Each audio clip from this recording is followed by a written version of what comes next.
नारळी पौर्णिमेसाठी किंवा रक्षाबंधनसाठी आता आपण बनवणार आहोत नारळाची बर्फी। त्यासाठी मी इथं खोबरा किस घेतलेला आहे। पूर्ण सुका असतो, त्यात मी थोडंसं तूप टाकून थोडं भाजून म्हणजे गरम करून घेतलं आणि त्याच्यात कंडेन्स मिल्क टाकलं।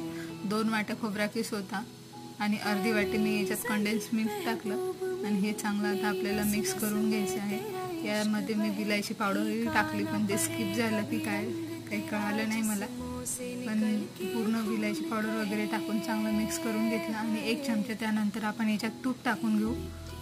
थोडंसं पहिले टाकलं होतं मी, पण तरी थोडं मला कोरडं वाटत होतं, त्यामुळे मी परत टाकलं आणि एका डब्याच्या झाकणात मी पूर्ण आता हे करून घेतलं, थापून घेतलं पूर्ण ते खोबरा किसचं आणि याच्यात आपण मस्तपैकी वड्या पाडल्या। खरंच खूप रिच टेस्ट आहे याची, खूप छान लागतात, मुलांनाही खूप आवडल्या। मी थोड्याशा करून पाहिल्या, तर रक्षाबंधनच्या दिवशी परत करेल जास्त आणि खरं